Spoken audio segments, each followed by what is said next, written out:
Vy ste nám ukázali jednu stranu mince, tak ja ju teraz otočím a ukážem vám aj tú druhú, o ktorej tak zarito na príkaz tých, ktorým zobete z ruky, mlčíte. A to nie som Putinovec, ale ani protiruský vojnový štváč. Na rozdiel od vás, ja si to dovoliť môžem, pretože mňa za gule nedrží nikto. Takže, panáčikovia, zo pár faktov a bolo by fajn, keby ste sa ich naučili, keď už máte potrebu liesť do médií a hrať sa na etalón morálky a vyplakávať pri každom prepeličom prde. Ja viem, že by sa vám to náramne páčilo a že to máte povinne v scenári, ale to, že za súčasný stav na Ukrajine je zodpovedný iba Putin, nie je pravda. A ešte raz, nie je pravda. Ak si ale tu postojíte za svojím názorom, tak vedzte, že potom 1000-násobne väčší podiel viny nesie tá vaša únia, ku ktorej tak zhliadate, a vaši milovaní americkí priatelia. A viete prečo? Pretože rovnako ako vy, aj oni si zbabelo a pokrytecky zatvárali oči nad vojnovými zločinmi, ktorú páchala tá vaša chudá ukrajinská armáda na civilnom obyvateľstve Donbasu. Vy ste v tej dobe ešte alebo nežili, alebo ste sa všetci hromadne narodili až v roku 22. Alebo máte stratu pamäte. Pretože vojna na Ukrajine, ako ju vy voláte, sa nezačala ráno o 6. moskovského času 24. februára 22 a nebol to Putin, kto vojnu začal. Vojna sa začala 14. apríla 2014, keď Ukrajina, tá vaša Ukrajina, oznámila začiatok protiteroristickej operácie na východe Ukrajiny. A toto je fakt. Fakt, aj keď sa poskladáte a zduplujete tú vašu fašistickú propagandu, toto je fakt. Putinovú špeciálnu vojenskú operáciu nazývate vojnou, ale ukrajinské vraždenie vlastného civilného obyvateľstva nazvaného protiteroristickou operáciou je vám srdcu blízke? Protiteroristickou ste vy normálni? Proti neozbrojenému civilnému obyvateľstvu? A navyše vlastnému?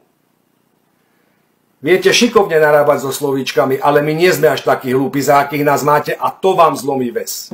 A pod toto ste sa podpísali. Tak veľa šťastia do ďalšieho života.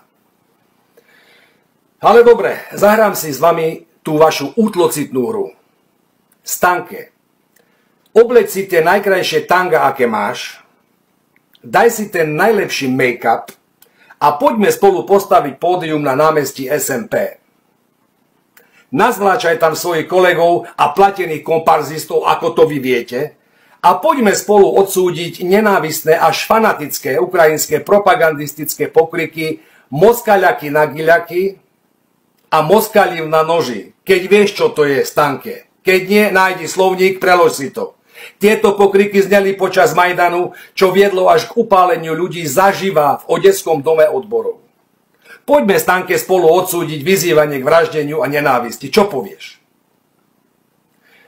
Kemka, ty si nájdi gule a poďme zorganizovať autobusový zájazd na Donbas a vzdajme spolu minútou ticha hold. Počúvaj, Stanke, dobre. 13 000 obetiam civilistov zavraždených tou tvojou ukrajinskou armádou.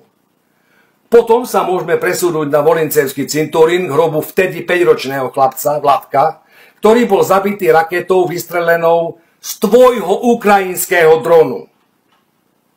A ako čerešničku na záver si môžeme dať prechádzku k aleji anielov. Ty veľkohuby táraj. Prejdeme sa k tej aleji, kde 1. marca 22 ruskí vojaci priviedli skupinu zajatých ukrajinských vojakov a nechali ich tam stať pred pamätníkom. A teraz počúvaj, Kemka, 91 Ukrajincami zavraždených donbaských detí. Čo, Kemka? Takže, Stanke a Kemka, majte úctu ku každému životu, alebo držte chrapy a neselektujte. Žiadny nie je nadradený inému. No a teraz vy, Maštalír, Šimečka starší, Mesežníkov, Kňažko a ostatní zbabelci. Mohli by sme si dať stretnutie v jednej z tých vašich premudrelých kaviarní a trošku podebatovať. Napríklad o tom, že za tieto vojnové zločiny na Donbase doteraz nikto z čelných predstaviteľov tej vašej Ukrajiny neniesol zodpovednosť a nebol potrestaný. Za 8 rokov trvajúce vraždenie civilistov na Donbase, dokonca ťažkými zbraňami a raketami, čo je vojnový zločin, vy kočovní herci.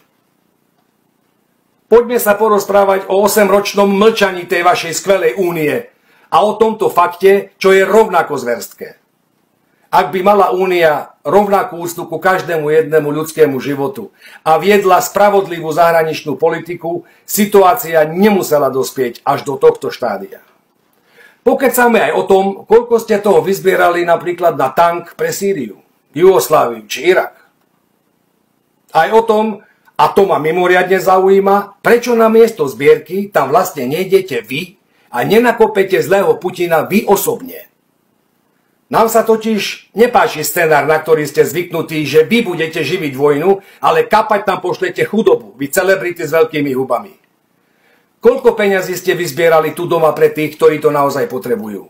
Či pre Slováka iba vrchnáky a pre Ukrajinu si máme odtrhnúť od huby? Je to vaša vojna, tak si ju bojujte a nám dajte pokoj.